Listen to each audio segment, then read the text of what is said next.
네, 이번 시간에는 저희 200페이지부터 같이 보도록 하겠습니다. 신용장의 종류가 나와 있는데요. 신용장의 종류도 저희 수업 목조상 봤을 때 굉장히 중요한 부분 중에 하나이기 때문에 조금 자세하게 설명을 드려보도록 하겠습니다. 일단 첫 번째, 상업신용장과 스탠바이 신용장이라고 나와 있는데요. 스탠바이 신용장이라 하는 것은 보통 이제 보증 목적으로 사용되는 형태를 말하게 되는데, 일단은 상업신용장 먼저 볼게요. 이거를 이제 무역신용장이라 말을 쓰기도 합니다. 보통 저희가 무역이라 하는 것은 물품의 어떤 거래를 말하는 거죠. 무역이라 하는 거. 그다음에 무역 외 거래라 그러면은 물품이 아니라 어떤 용역이나 뭐 기타 뭐 내용들이 있었잖아요. 그런 것들을 이행하는 것을 무역 외 거래라고 합니다. 상업신용장이란 일반적으로 물품의 이동을 수반하는 무역거래의 결제 수단으로 사용되는 신용장을 지칭한다. 그쵸? 아까 제가 말씀드렸잖아요. 물품의 어떤 매매 이런 것들을 말하는 것이고, 스탠바이 신용장이라는 것들은 여행, 운수, 보험, 건설, 용역, 금융, 투자 등과 관련해서 무역 외 거래 이렇게 하는 것을 말한다라고 써 있어요. 그래서 이렇게 보면 되겠죠. 일단 기본적으로 상업신용장이라 하는 것들은 아까 저희 말씀드렸던 것처럼 화환신용장이라 말을 썼을 때 그 화라고 하는 것들은 선적 서류를 말을 하는데, 그런 것들은 보통 이제 운송 서류가 포함되어 있다고 이해하시면 돼요. 운송 서류를 하는 것들이 보통 이제 권리증권을 말하는 게 많다 보니까. 그래서 운송 서류와 이제 기타의 상업 서류들을 함께 요구하는 반면에 스탠바이 신용장은 대금만 청구하면 되기 때문에 뭐 그런 것들 상업 서류까지 요구하지는 않고요. 환어음이나 청구서하고 그다음에 불이행 증명서라고 하는 것들을 제시했을 때 대금 결제가 이루어진다라고 보시면 되겠습니다. 그 다음에 이제 화환신용장하고 클린신용장이라고 나오는데요. 사실 이것도 아까 보셨던 그 상업신용장, 스탠바이 신용장이라고 하는 거랑 거의 유사한 성격으로 볼 수가 있겠어요. 여기 보니까 화환신용장이라 하는 것은 이제 환어음이나 지급 청구서와 함께 뭐 기타 보조서류, 여기 보시면 상업송장, 운송서류, 증명서, 진술서 등이라고 써 있습니다. 그런 것들을 함께 요구하는 신용장을 화환신용장이라고 말을 쓰는데, 클린신용장이라 하는 것들은 이제 보조서류를 요구하지 않는 신용장이라고 말을 쓰고 있고요. 그래서 밑에 가보시면 이제 화환신용장이라고 하는 거, 클린신용장은 뭐 무화환신용장, 이거를 이제 무화라고 하는 것들을 바꿔서 뭐 담보신용장, 무담보신용장 이렇게 명칭을 쓰기도 합니다. 그래서 밑에 가보니까요, 무화환신용장은 환어음을 담보하는 운송서류의 제시를 요구하지 않는 모든 신용장을 말한다. 그러니까 그렇기 때문에 약간 더 되게 포괄적인 내용이라고 이해하시면 될 것 같고요. 무화환신용장의 범주에는 클린 신용장, 뭐 스탠바이 신용장, 뭐 이런 것들까지 이것뿐만이 아니라 뭐 운송서를 요구하지 않는 모든 상업 신용장도 포함되는 뭐 그런 개념이다라고 얘기를 하고 있어요. 참고로 보시면 되겠습니다. 넘어가도록 하고요. 그 다음에 취소 불능 신용장, 취소 가능 신용장은 저번에 말씀드렸던 내용들이 있잖아요. 취소라고 하는 것들이 당사자의 어떤 합의에 의해서 내용을 조건 변경하거나 취소하는 것을 말하기 때문에 일반적으로 취소 가능하게 만드는 건 없어요. 취소 불가능한 신용장을 얘기를 하는데, 옛날에는 그런 명칭을 표시하게 돼 있었다고 한다면 이제는 명칭에 대한 표시가 아무것도 없다 하더라도 그것은 기본적으로 취소가 불가능하다라고 얘기를 한다라는 겁니다. 넘어가도록 하고요. 이제 확인신용장하고 무확인신용장이 있습니다. 확인신용장이라 하는 것은 이제 말 그대로 확인은행에 확인이 들어가 있는 것을 말하고요. 무확인신용장은 확인이 없는 신용장을 말하고 있습니다. 뭐 사실은 확인이라고 하는 것들이 반드시 들어가야 될 건 아니잖아요. 왜냐하면 개설은행의 어떤 개설 그 지급 보증 자체가 있기 때문에 별도로 뭐 그런 게 필요하지 않다고 한다면 그런 거 없이도 가능하겠죠. 일단 기본적으로 확인이 붙게 되면 확인 수수료가 붙기 때문에 비용이 든다고 이해하시면 되겠습니다.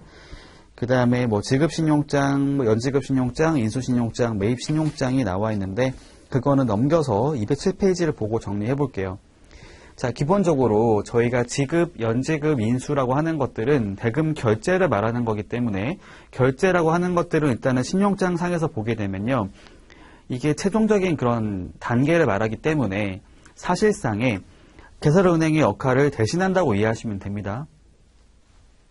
그래서 여기 옆에 가보시면 수출지 상대은행이 예치환 거래은행이라고 하는 게 일반적이라고 하는 거죠. 물론 무조건 이렇게 하는 건 아니지만 그래도 거의 대부분의 경우에는 예치환 거래은행에서 이렇게 지정이 된 상태로 업무를 한다고 보시면 되겠고요.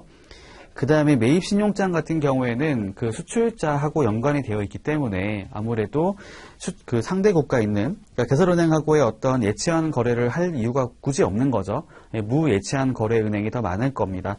왜냐하면 그 수익자가 거래를 하고 있는 은행이기 때문에 서로 국가가 달라서 이런 것들이 이제 일반적으로는 거래 관계가 없는 경우들이 많을 거고요. 거래 관계가 없을 경우에는 보통 이제 그 사이에 상환은행을 개입시켜가지고 둘 간의 어떤 그 대금 결제를 이어줄 수 있는 그런 은행을 둘 수도 있겠죠. 그래서 어음 발행 요구 여부를 보니까 뭐 지급 신용장이랑 인수 신용장 일단 이렇게 이해하시면 될 것 같아요. 반드시 필요한 거하고 반드시 필요하지 않는 거는 얘기할 수 있겠죠. 저희가 인수라고 하는 것들은 무조건 환어음에다가 하는 거기 때문에 인수신용장은 어음이 반드시 필요할 거고요. 그 다음에 연지급 신용장은 인수신용장하고의 구분을 하기 위해서 반드시 어음을 발행하지 않도록 요구할 겁니다. 그래서 여기 보시면 연지급 신용장, 인수신용장은 딱 이렇게 괄호가 없잖아요. 어음 미요구, 어음 발행 요구 이렇게 들어가 있는 거고 나머지 같은 경우는 선택할 수 있는 부분이죠. 뭐 지급 신용장 같은 경우에는 일반적으로는 어음을 요구하지 않지만 뭐 상대방이 원한다면 어음을 요구해서 거래할 수도 있어요. 뭐 특정 국가에서는 어음을 요구하는 경우도 있습니다. 근데 일반적으로 요구를 안 하면 안 하는 게 더 많다고 이해하시면 될 것 같고요. 뭐 매입 신용장 같은 경우에는 반대로 어음 발행 요구를 하는 게 많아요. 저희가 매입이라고 하는 것들이 이제 구매를 하는 거잖아요. 구매를 할 때 보통 어음을 전제로 해서 하는 게 많이 있다 보니까 어음 발행 요구가 있는 게 일반적이고 어음을 요구하지 않는 경우도 가능할 수 있습니다. 그리고 어음의 종류는 이제 지급 신용장은 당연히 일람 출급일 것이고요. 연지급 인수는 기한부 신용장, 기한부 어음이 되겠죠. 매입 신용장 같은 경우는 둘 다 가능합니다. 뭐 일람, 출급, 기한부 둘 다 가능하고요. 뭐 이렇게 이해하시면 될 것 같아요. 한번 생각해 보도록 하겠습니다. 저희가 수익자가 있고요. 여기에 이제 매입 은행이 있다고 생각해 봤을 때 여기가 개설은행이 있다고 생각해 볼게요. 저희가 두 가지 케이스 얘기할 거예요. 두 가지 케이스. 첫 번째, 일람, 출급, 매입.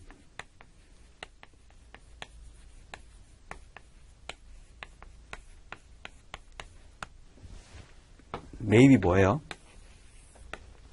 최종 결제를 받기 전에 먼저 사는 거죠.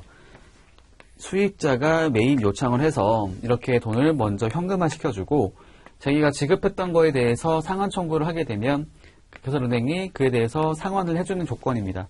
일람 출금 매입은 사실 매입자 같은 경우에도 일단은 지금 매입을 하고 나서 바로 이렇게 상환 청구 받기 때문에 사실상의 그 이자 비용이 없을 거예요.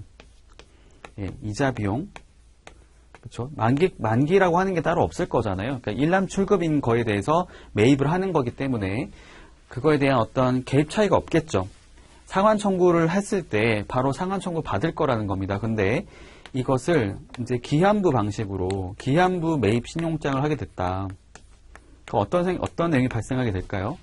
자, 매입이라고 하는 것들은 똑같이 선 구매를 하는 거예요. 근데 내가 구매를 했던 매입 날짜가 있는데 매입 일자가 예를 들면 매입 일자가 뭐 6월 10일이다 라고 가정을 해보겠습니다. 근데 나중에 대금 결제를 받는 거 있잖아요. 결제를 받는 걸 보니까 결제 일자가 6월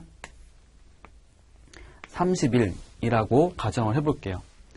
그러면 어떤 문제가 발생하게 될까요? 매입은행에서는 매입했던 날로부터 20일 이후에 대금 결제를 받는 거기 때문에 이 기간을 가만히 보고 있을까요? 아니겠죠? 이거에 대해서는 당연히 이제 이자 비용이 발생할 거란 말이에요. 이자 비용. 이거에 대해서 당연히 이거를 자기가 부담할 리가 없잖아요. 이거를 여기서 공제를 하는 거죠. 여기 지급할 금액에서 공제를 해서 남아있는 잔액만 줄 것이고 나중에 만기 때 대금을 상환받을 겁니다. 그러니까 수익자 입장에서는 일란 출급으로 하는 것보다 기한부로 하게 됐을 때 더 환가료가 많이 발생한다고 이해하시면 되죠. 그 다음에 취급은행 보겠습니다. 취급은행 같은 경우에는 이제 일반적으로 지정은행이 맞죠? 그렇죠. 기본적으로 개설은행이 요청을 해서 지정된 은행에서 업무를 할 것이고요. 매입신용장 같은 경우에는 이제 지정을 하기보다는 보통은 수익자가 거래하고 있는 모든 은행을 말하기 때문에 모든 은행이라고 내용이 나와 있는 겁니다. 그리고 매입사실 배서 여부라고 써 있는데요. 배서가 뭐냐면 뒤에다가 서명하는 걸 말합니다. 일종의 권리를 양도하는 거라 보면 되고요. 배서를 한다는 것은 유통을 한다는 것을 말을 하는데 그러니까 매입사실 배서 여부이기 때문에 지금 무슨 말을 하는 거냐면 매입을 하는지 여부를 물어보는 거죠. 근데 생각해 보시면 지급, 연지급, 인수 같은 경우는 매입을 할 이유가 없어요. 그죠? 그 대금 결제를 받잖아요. 지정은행을 통해서 대금 결제를 받기 때문에 그 은행에서는 매입을 할 게 없습니다. 다만 이제 매입 신용장 같은 경우는 매입을 해야 되기 때문에 배서가 요구되는 거겠죠. 위에 참고 내용 같이 볼게요.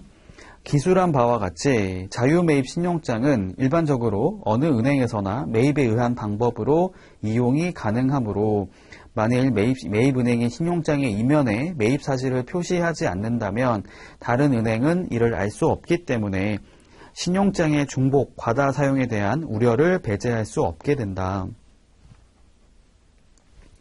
따라서 그러한 중복 사용을 방지하기 위하여 매입 금액에 대한 배서가 요구되는 것이다.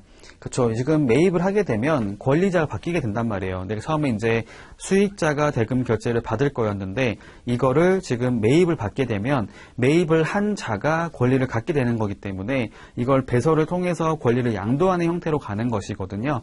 근데 그런 거에 대해서 배서를 요구하지 않게 되면 누가 배서를 했는지를, 그러니까 누가 권리를 갖고 있는지를 알 수 없기 때문에 이거에 대해서 중복 사용, 과다 사용이 발생할 수 있다고 얘기를 하게 된 겁니다. 그래서 그런 것들을 방지하기 위해서 배서를 이렇게 하도록 요구한다라는 거죠.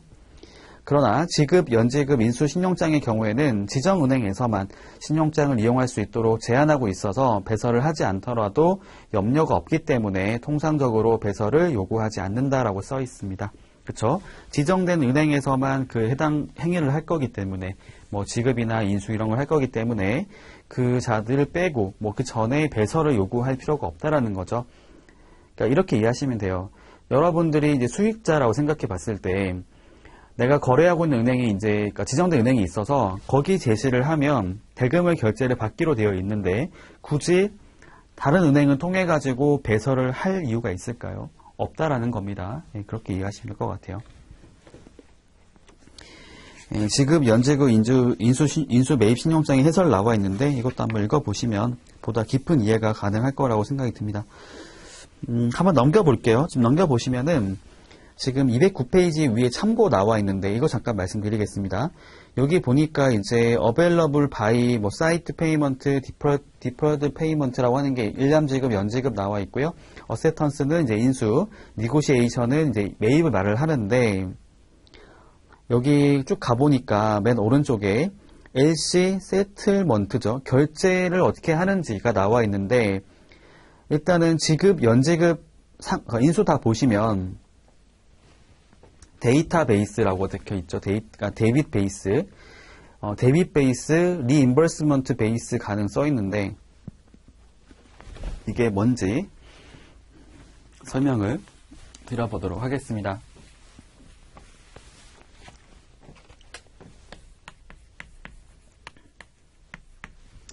제가 말씀을 드렸던 게 결제라고 하는 게 있죠. 결제라고 하는 것들은 이제 최종적인 걸 말하기 때문에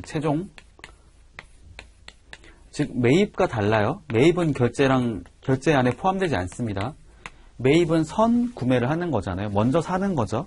최종적인 대금 결제 받기 전에. 그래서 아까 봤던 게 그 지급, 은행, 연지급, 인수라고 하는 거 있잖아요. 그러니까 이런 것들을 원래는 개설은행에서 해야 되는데 개설은행이 아니라 여기 보시면 그 개설은행으로부터 요청을 받아서 지정된 별도의 그 은행이 있잖아요. 지정은행에서 역할을 하는 거잖아요. 여기 보시면 뭐 지급은행, 연지급은행, 뭐 인수은행이 있겠죠. 여기 수익자가 있을 거고, 저희가 우리나라 언법상에서는 소급권 행사가 가능하다 하더라도 다른 나라에서는 안 될 수가 있거든요.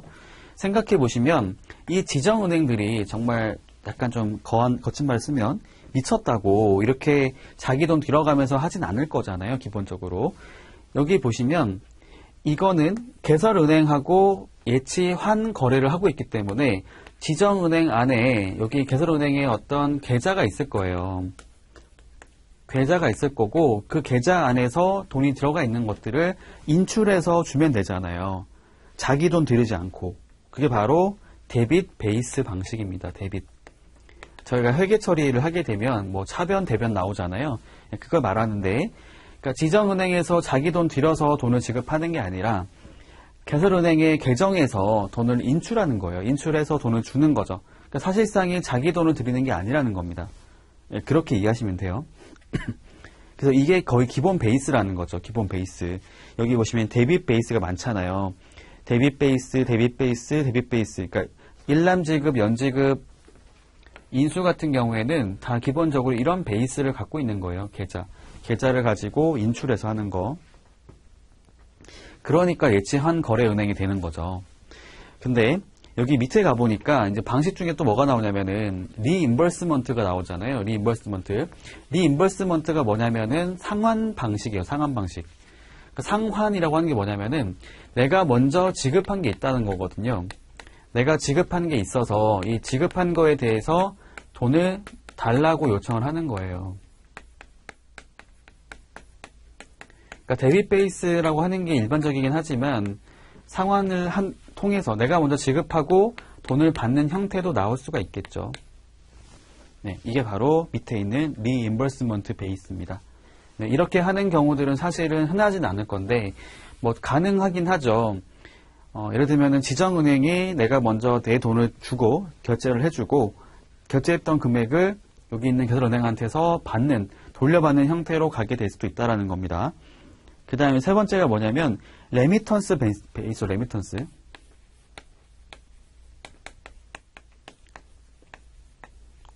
네, 레미턴스 베이스. 네, 이것도 이제 송금을 받는다는 거죠. 송금 받는다. 내가 지금 매입을 한 게 있다고 했을 때 매입한 거에 대해서 나에게 대금을 지급해 주세요 라고 할 수 있다는 겁니다. 리임버스먼트 베이스라고 하는 것들은 기본적으로 지금 그 상환은행을 통해서 상환을 받는 경우라고 이해하시면 될 것 같고요. 레미턴스 베이스 같은 경우에는 그 개설은행으로부터 돈을 이제 이체를 받는, 입금을 받는 형태라고 이해하시면 되겠습니다. 네, 그렇게 이해하면 될 것 같고요. 넘어갈게요. 그 다음에 9-6번 보겠습니다.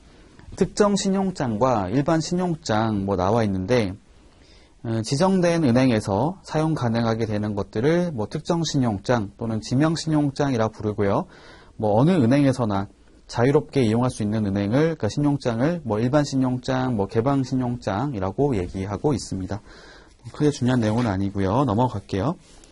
그 다음에 뭐 지정 신용장, 제한 신용장도 마찬가지이겠죠. 뭐 특정 신용장 같은 경우는 뭐 지정 신용장과 뭐 제한 신용장으로 구분할 수 있다라고 하는데 참고로 보시면 되겠고요. 그 다음에 오른쪽에 가보니까 뭐 일람출급, 뭐 기한부, 할부지급 써 있습니다. 뭐 일람출급 신용장은 말 그대로 그 서류가 제시가 됐을 때 이렇게 출급이 되는 대금 결제가 이루어지는 형태를 말하게 되는데요.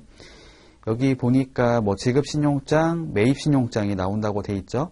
그러니까 지급신용장은 이제 일람지급 신용장을 말하는 거고, 일람출급 형태로 나가는 거. 그다음 매입신용장은 이제 일람출급 형태로 매입을 하는 형태를 말합니다. 그러니까 저희가 보통의 경우에는 일람지급, 일람 뭐 이런 형태들은 앞에 일람이란 단어를 빼고 말하는 게 많아요. 그래서 지급신용장, 사이트, 그렇죠? 사이트 페이먼트, LC.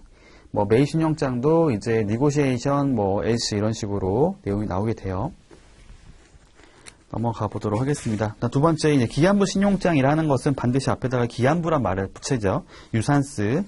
그래서 기한부라고 하는 것들은 그 제시가 됐다고 해서 바로 돈을 지급하는 게 아니고 만기 때 제시가 되고 나서 이제 일정 기간이 경과되고 나서 대금 결제를 하는 형태를 말합니다. 그 종류를 보니까 뭐 인수신용장, 뭐 기한부 매입신용장 이렇게 나와 있죠. 제가 설명을 다 드렸던 부분이었습니다. 연지급 신용장 같은 경우에도 연지급 확약서라고 하는 것을 받아서 그걸 제시를 해서 서류만 먼저 가져가는 형태라고 이해하시면 되겠고요. 그리고 밑에 가보니까 이제 기한부 환원의 만기를 정하는 기준이 세 가지가 있다고 나와 있는데요. 뭐 일나무, 일자 후, 확정일 출급이라고 써 있죠. 아까 제가 말씀드렸던 그 내용이 들어가 있습니다. 확정일 출급, 날짜를 미리 정해놓고 있는 거고, 일나무 정기 출급은 서류가 제시가 되고 나서 일정한 기간이 경과된 후에 대금 결제를 하는 거고요. 뭐 일자 후라고 하는 것은 뭐 일자 후 또는 일부 후 이렇게 말을 쓰는데, 날짜가 표기된 걸 가지고 일정 기간 이후로 말하기 때문에 그것이 두 가지가 있다고 말씀드렸죠. 어음을 발행한 날짜를 갖고 할 수도 있고요. 아니면 운송서류 발행 일자, 즉 선점 일자를 가지고 할 수도 있습니다. 그래서 여기 보시면 애프터 BL 데이트 등이라고 써 있는 거죠. 넘어가도록 할게요. 그 다음에 기한부 매입 신용장, 뭐 다 아는 부분이고, 할부 지급 신용장 보겠습니다. 이거는 신용장 대금의 결제가 수회에 걸쳐서 할부 방식으로 이루어지는 신용장을 말한다라고 써 있어요.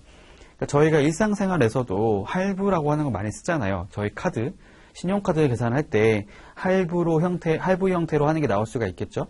할부라고 하는 것들은 저희가 이제 일정한 기간에 따라, 그러니까 기간별로 기간 단위로 일정한 금액을 뭐 일정한 수량을 이렇게 지급하는 형태를 말하게 될 겁니다. 할부 지급은 뭐 금액을 나눠서 일정한 해차별로 나눠가지고 하는 형태를 말하겠죠. 그래서 여기 보니까 수회에 걸쳐서 할부 방식으로 이루어지는 신용장을 말하고 지급 만기일을 각각 다르게 지정한 여러 개의 환원을 발행하도록 요구를 하는데 밑에 가보니까 일반적으로 기계, 장치, 산업설비 수출 이게 뭐냐면 플랜트 수출을 말하는 거죠. 그런 것과 같은 거액 거래수로 활용되고 있으며 신용장의 개설 직후 착수금조로 대금의 일부를 지급하거나 선적 직후에 일람불로 대금 일부를 지급하고 일정한 거치기간이 경과하고 나서 수회에 걸쳐서 분할해서 지급이 이루어지게 되는데 이것을 분할지급 신용장이라고 부른다라는 겁니다. 보통 저희가 이제 부동산 거래를 한다고 했을 때도 분할해서 지급하는 게 많죠. 뭐 저희가 이것을 무역실무상으로는 이제 혼합지급 이렇게 말을 써요. 저희가 앞서 봤던 것 중에 선지급, 동시지급, 후지급이 있었잖아요. 거기에 추가를 해서 이제 혼합지급이 있는데 혼합지급이 뭐냐면은 보통 저희가 부동산 거래를 할 때 뭐 선지급을 한다거나 후지급을 하는 경우들은 많지 않아요. 동시급도 마찬가지로 그렇게 많지 않은데 보통 이렇게 하죠. 계약을 하게 되면 계약금의 형태로 보통 전체 금액의 10% 정도를 계약금을 지급을 해주고 그 다음에 이제 그 시기별로 예를 들면 이제 뭐 일정한 한 절반도 지났을 때 중간에 어떤 반 정도 지급을 하고 마지막으로 딱 마지막 날짜가 됐을 때 잔금을 치르고 하잖아요. 그러니까 그런 것들은 사실은 모든 것들이 혼합이 되어 있는 거거든요. 계약금을 지급한다는 것은 일종의 선지급이 되는 형태가 될 것이고 나머지 분할해서 지급하는 것들은 뭐 동시 지급의 형태를 갖고 있다라기보다도 오히려 이제 뭐 그때그때 뭐 지급을 하는 것이기 때문에 일종의 혼합된 형태를 갖고 있다라고 얘기할 수 있겠죠. 그래서 넘겨보시면 뭐 일람출급 신용장, 뭐 예시 이런 것도 나와 있습니다. 참고로 보시면 되겠고요. 여기 넘어가 보도록 하겠습니다. 그 다음에 이제 9-9번에 보니까 뭐 전액 어음, 뭐 일부 어음 이렇게 나와 있어요. 상업송장 금액 전체에 대해서 어음 발행을 허용하느냐, 일부만 허용하느냐라고 써 있는데 제가 잠깐 말씀을 드려보도록 하겠습니다. 저희가 상업송장이라는 것들은 이제 기본적으로 대금의 청구서 역할을 하는 거죠. 상업송장. 대금 청구서. 여기 안에서 예를 들면 USD 뭐 100불로 써 있다라고 했을 때 이거를 저희가 모든 금액을 신용장으로 대금 결제할 수도 있어요. 근데 예를 들면은 USD 한 70불 정도는 신용장 거래를 하고 나머지 USD 30불 정도는 TT 거래를 할 수도 있잖아요. 이렇게 혼합될 수도 있겠죠. 이런 형태를 얘기했을 때 이거는 이제 일부 어음이 될 것이고 이 전체를 그냥 USD 100불로 이렇게 신용장 개설을 했다고 생각해 보시면 이거는 이제 전부 어음 발행이라고 보면 될 것 같습니다. 넘어가도록 하고요. 그 다음에 뭐 차기 신용장, 뭐 상환 신용장, 송금 신용장이 있는데 이건 아까 제가 말씀드렸던 그쵸? 말씀을 드렸었던 그런 어떤 그 상환을 받는 방식을 말할 거고요. 넘겨보시면 지금 그림을 볼게요. 220페이지. 지금 보니까 수출지에 있는 B은행이 이제 그거겠죠. 내가 대금을 먼저 지급했던 은행이 될 것인데요. 수입지에 있는 A은행으로부터 상환, 신용장 개설을 하고 나서 A은행의 계정에서 인출해서 지급하는 거. 아까 말씀드렸던 기본적인 베이스, 데빗 베이스라고 보면 되겠습니다. 두 번째, 상환신용장에서의 대금 지급이 나와 있는데요. 여기 보시면 그 수출지에 있는 B은행은 지금 C은행 앞으로 상환 청구를 하죠. 여기 상환 청구를 해서 대금 상환을 받는 리임버스먼트라고 하는 형태로 가게 됩니다. 여기 보니까 C은행은 A은행의 예치한 거래은행이고 A은행 지시에 따라서 상환 청구 받으면 그 A은행 계정에서 대금을 인출해서 B 쪽으로 대금을 송금한다라 나와 있었잖아요. 그러니까 보통 어떤 경우 발생을 하는 거냐면 저희가 이제 그 예치한, 그러니까 여기 보면 B은행이 있고 A은행이 있잖아요. B은행을 보통 지정은행, A은행을 개설은행이 말을 해봤을 때 보통의 경우에는 다 차기 신용장으로 가요. 그러니까 지금 A랑 B랑 서로 예치한 거래를 하고 있는 형태로 갈 텐데 가끔씩 서로 간에 그 환거래 그런 게 없다라고 한다면 환거래 약정이 없다고 했을 경우에는 둘 간의 환거래를 이어주는 은행이 낄 수 있잖아요. 그걸 저희가 상환은행이라고 보면 될 것 같고요. 그쪽 통해서 이렇게 대금 결제를 할 수 있다고 이해하시면 될 것 같고 마지막으로 송금신용장 같은 경우에는 바로 그 은행이 여기 보이는 것처럼 이제 B은행이 대금 지급 청구를 하게 되면 A은행이 이렇게 송금을 하는 형태로 대금이 이루어지는 그런 형태를 말합니다. 뭐 이렇게 보니까 전체적으로 내용 이해 가시죠? 그 다음에 9-11번 보겠습니다. 선대신용장, 뭐 전대신용장 이렇게 말을 쓰고 있는데요. 여기 보니까 한번 읽어볼게요. 전대신용장이라는 것은 대금을 선 지급을 하는 형태를 말합니다. 선대 이렇게 말 쓰는데 영어로 보시면 어드밴스 페이먼트잖아요. 어드밴스라고 하는 것은 먼저 지급한다라는 건데 신용장 금액의 전부 또는 일부에 대해서 상품의 선적 전에 미리 환어음을 발행할 수 있도록 허용함으로써 수익자가 대금을 선 지급받을 수 있도록 약정하고 있는 신용장을 전대신용장, 뭐 선대신용장이라고 명칭을 쓰고 있습니다. 제가 설명을 드려보도록 하겠습니다. 이렇게 이해하시면 되죠. 보통 저희가 그 수출, 그러니까 신용장 거래 생각해 보시면은 수익상이 있잖아요. 수익상이 있고 여기 보면 개설 의뢰인이 있어요.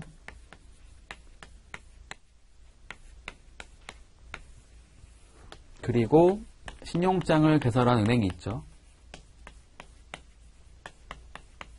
그리고 여기다가 통지를 하게 될 것이고 통지은행이 있을 건데 저희가 일반적인 그런 무역 거래를 생각해 보시면 무역 거래에서는 화환 신용장으로 거래를 많이 하잖아요. 화가 뭔가요? 저희 담보 서류, 즉 운송 서류를 포함한 상업 서류를 말한단 말이죠. 운송 서류 등 이렇게 말을 쓸게요. 그렇게 봤을 때 원래는 저희가 환이라 하는 것은 이제 환어을 말을 하죠. 대금 청구할 수 있는 거. 여기 제시를 할 때는 여기 나와 있는 운송 서류라고 하는 것들을 같이 포함해서 보통 제시를 하는데 선대신용장, 전대신용장이라 부르는 이거는 지금 먼저 대금 결제를 받는 거라고 하는 것은 선적 전을 말하는 거잖아요. 선적이 되기 전. 그렇기 때문에 지금 수익상이 선적을 하기 전이기 때문에 여기 나와 있는 이 서류가 없는 거예요. 없지만 이 환어만 가지고 가서도 대금 결제를 받을 수가 있다라는 거죠. 여기 나와 있는 환어음을 제시를 하더라도 대금 결제를 받을 수 있다고 이해하시면 되는데 다만 대금 결제를 받을 때는 환어음만 가지고 받는 것이 아니고 별도의 각서라고 하는 걸 받아요. 각서랑 영수증 이걸 제시를 해야 됩니다. 영수증은 말 그대로 그거겠죠. 내가 돈을 받았다라고 하는 그런 것들을 확인할 수 있는 게 될 것이고, 각서라고 하는 것들은 지금 보시면 선적을 하기 전에 대금 결제를 받은 거기 때문에 내가 반드시 이것을 이행을 하겠다라고 하는 그런 약속을 해야 된다는 거예요. 그래서 각서와 영수증하고 환어음을 제시를 해서 대금을 받는다라는 건데, 옛날에 이 돈을 미리 받는 거에 대해서 이 문구 자체가 빨간색으로 표시가 된 것이 있었기 때문에 레드 클라우즈 LC라고 말을 쓰기도 합니다. 레드 클라우즈 LC.